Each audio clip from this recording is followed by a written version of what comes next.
As always, thanks for joining us on Pennsylvania Newsmakers.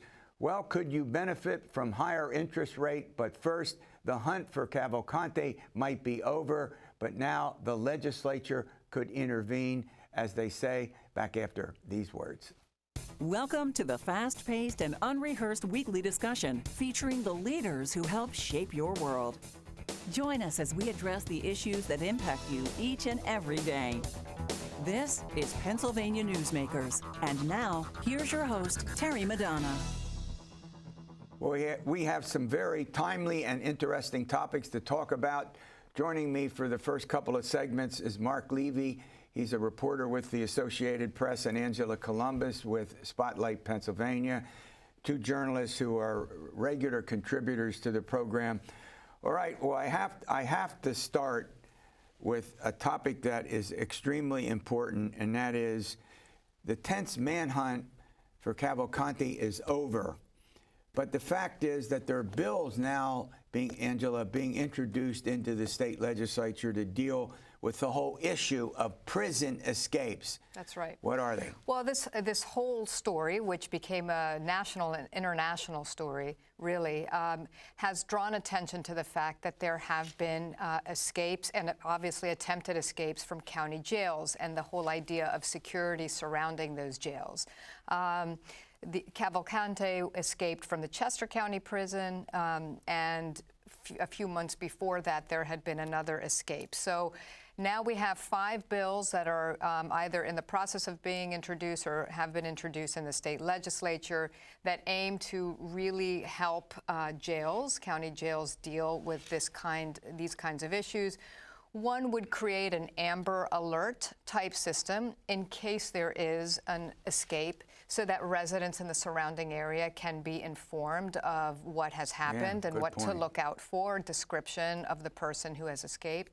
That was a pretty, not to interrupt you, but that was a pretty big deal about concern that this dude would get into somebody's house and injure them, if not do something even worse, right? Mm-hmm. That's right, because he had been convicted of murder, and so he was dangerous, and that it is pretty amazing, and everybody has talked about how amazing it is that nobody was hurt in the process of his escape, the manhunt, and obviously, when they finally collared him.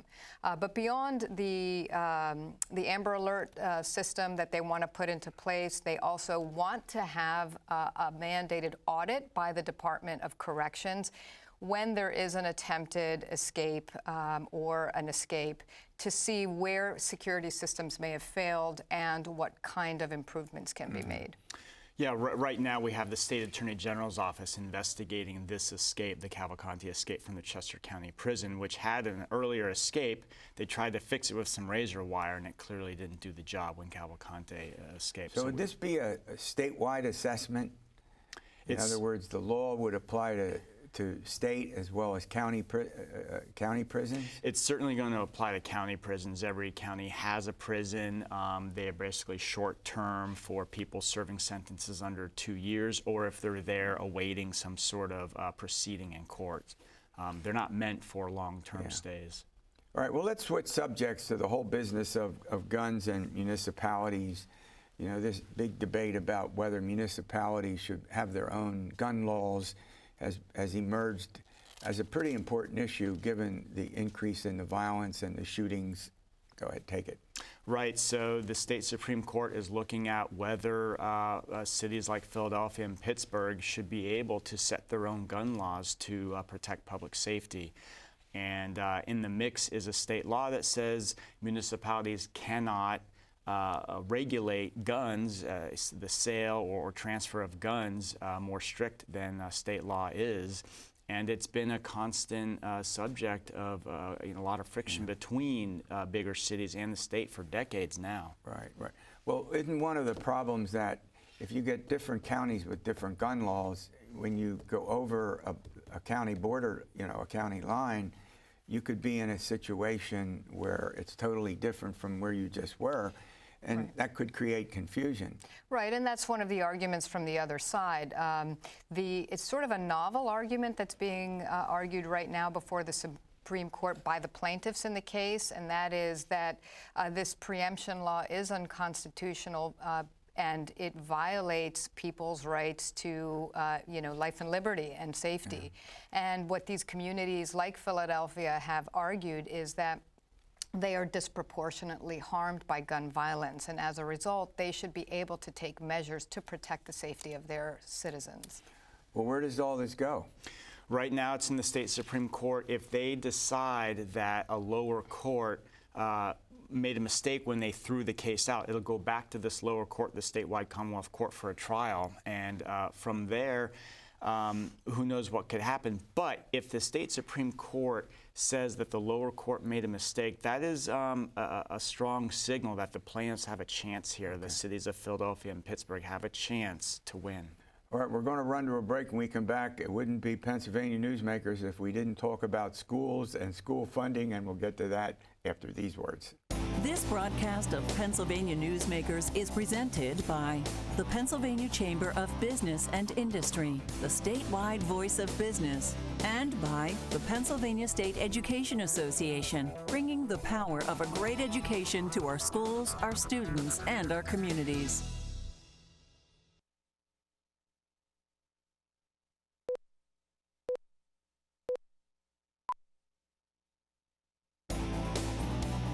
This broadcast of Pennsylvania Newsmakers is brought to you by the Pennsylvania Highway Information Association, the go-to source to learn about transportation projects and issues. Please visit pahighwayinfo.org. And by the Pennsylvania Manufacturers Association. Business in Pennsylvania is our business. All right, the Commonwealth Court has declared the school funding system in Pennsylvania unconstitutional. Lawmakers are coming back to Harrisburg. What are they going to do about it? Well, that's the big question mark right now, Terry. What we're seeing is that the Basic Education Funding Committee is starting to meet in Harrisburg and other places around the state to take testimony about the best way to deal with the problem. As you said, the Commonwealth Court essentially ruled that poor school districts are being disproportionately harmed by the current funding system. Right now, much of the money, only new money every year for school districts is funneled through a fair funding formula that is designed specifically to help these poorer districts. And what we have seen so far is that there is a lot of pushback by Republicans in the legislature against maybe, taking that fair funding formula and applying it to the entirety of school funding that goes out every year. It's getting mixed up with discussions about taxpayer funding for private schools and private school vouchers. So it's a very messy, divisive issue, but it does have to get resolved fairly quickly. And complicated, right? Mm-hmm. Very complicated. Yeah, I mean, this has an effect on what happens with local property taxes. I mean, school funding at the state level, if it's not adequate, or school districts need, 500 of them, I think, in the state, 500 school districts, they're going to do what they can to raise it locally, in one case through, often I should say, with the property tax. Right, and that is a primary part of this whole lawsuit, and the judge is finding that the system is unconstitutional because Pennsylvania disproportionately relies on property taxes, local property taxes, to fund schools. What that means is that poor districts are left to fend for themselves to a much greater degree than other states allow. So other states funnel more state aid proportionately to their schools than Pennsylvania does. Is there optimism that something will happen with this? Tough issue. It's really a tough issue. I think there will be movement on it. I don't know that it'll necessarily be quick. Okay. All right. I have to turn to Senator Bob Casey, serving his third term. He's the longest serving Democrat in Pennsylvania history. And there's a lot of pressure on a guy named Dave McCormick, a former hedge fund operator, to run. He ran and lost the primary to David Oz for Senate. Yeah. Did I say David? Yeah, Dr. Oz is what I wanted to say, right? So what's going on with the Senate race? A lot of signals that he's preparing to get into the race. He would be the only Republican to get in to seek the nomination thus far against Bob Casey. The state Republican Party has a statewide committee meeting at the end of the month, and there is a lot of talk that Dave McCormick may try to get the endorsement there at that meeting, which would be historically far earlier than normally the state party endorses when it comes to, say, the 2024 cycle. So but there's a lot of, Angela, there's a lot of pressure on this guy to run. Absolutely. I mean, the party right now considers him one of their best chances at beating, you know, as he's known, the unbeatable Bob Casey. And it's going to take a lot of money. And when McCormick ran in the previous cycle for U.S. Senate, he did put, you know, what was it, 14 million of his own money into the race. And that is something that's also attractive. All right, you got an assignment. That is to keep us posted on this race as time moves on. All right, coming up, I know you won't believe this. It might be hard to believe, but we're going to find out. Could you benefit from higher interest rates? Back after these words. This broadcast of Pennsylvania Newsmakers is brought to you by CrossState Credit Union Association. Credit unions, where people are worth more than money. To find a credit union that is right for you, visit crossstate.org. And by the Energy Association of Pennsylvania, Pennsylvania's energy information source.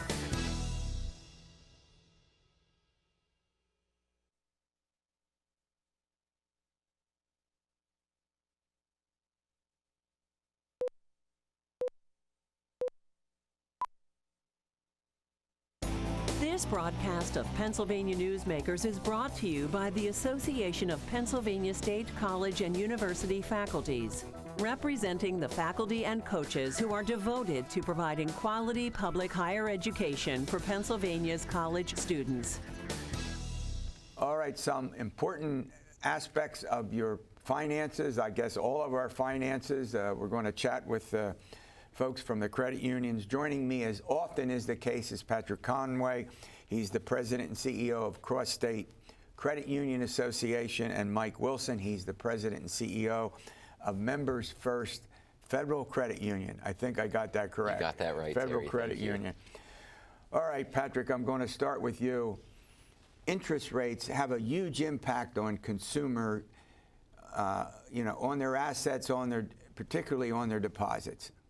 Absolutely, Terry. You know, and at a time like this with high interest rates, our credit unions advise consumers to shop around. Look at where you can, park your savings and generate some more interest. And inflation's very high, and if you can earn more interest on your savings, will help you make, better purchasing power. So shopping for CDs and money markets and finding various vehicles to help you generate more interest income is really important, not only for individuals and families, but small businesses as well.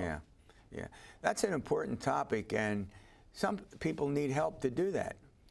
Absolutely. Consumers and small business owners don't need to be the experts. That's why we exist, and we can certainly help with that.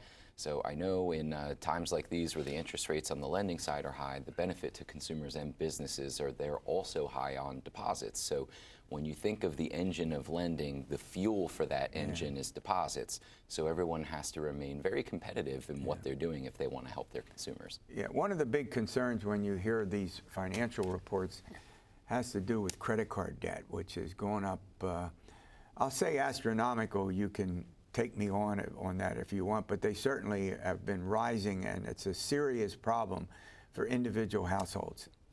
You know, it really is. The average credit card interest rate is about 20%. A personal loan is about 11%, just, sort of general ballpark. So the other thing consumers can do at times like this, Terry, is consolidate their debt so that they can minimize it into one simple payment. And in some respects, it's easier to manage that. Yeah, and I want to talk about that in depth. That's a great point. Well, how do you benefit from rising interest rates? Give us a couple of things. Well, as a consumer, there are a couple of things that you would really want to think of. Use this time as a time to save.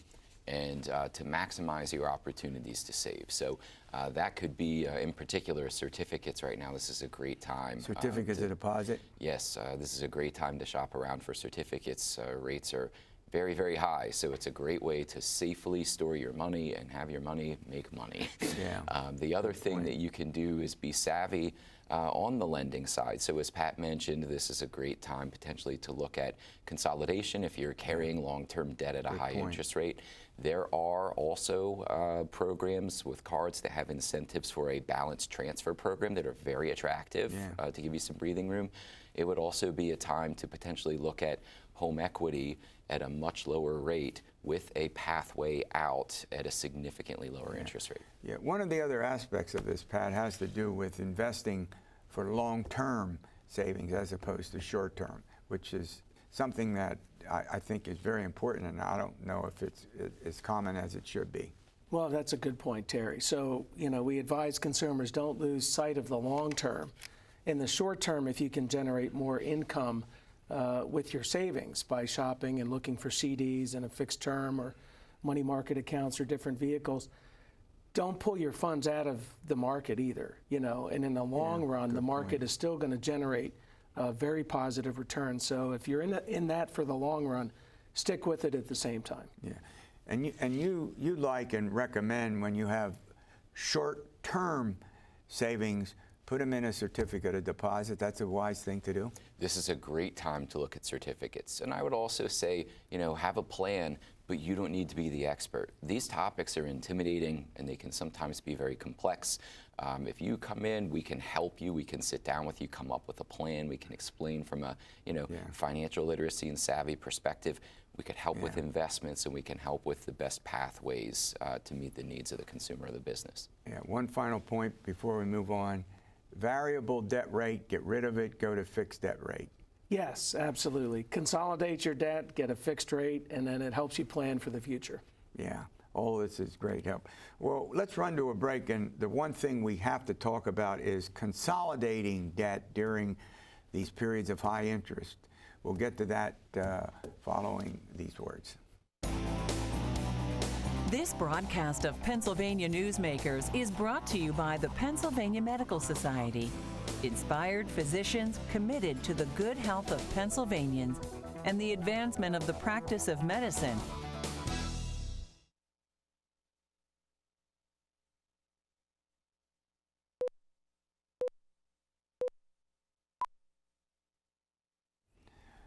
All right, actually, we're talking about your finances and what's important and how to deal with them. And one of the issues that definitely needs to be discussed, Pat, and I'll go to you, is consolidating debt during periods of high interest. First of all, how important is that? Well, it is important. It's an opportunity, I think, for consumers to take advantage of the current rate environment, to simplify their debt, make it easier to track their debt situation and make those payments. Variable interest rates are very volatile at times like this, so if you can get a fixed rate, consolidate debt, get it into one payment, it just tends to make it easier for folks to plan for the future. So in an environment like this, it's an opportunity, I think, to do some good. Well, there are aspects to consider when you talk about consolidating debt with a lender. Let's go through a couple of the things that we all need to consider when we're talking about consolidating the debt. Sure. Well, we see things, time and time again. Sometimes people get overwhelmed, and if they get overwhelmed, they just may be intimidated and not want to talk about it. That's not really a good idea because in rising rate environments, especially with variable rates, as Pat mentioned, things can get out of hand, and they can get out of hand quickly. And so our goal is always to help people with either a pathway out or to ensure that they don't end up headed down that path of delinquency. So being in a position where you can consolidate things is a very smart thing to do so that you have a pathway out. It can also save you a lot of money with the difference between the interest rates.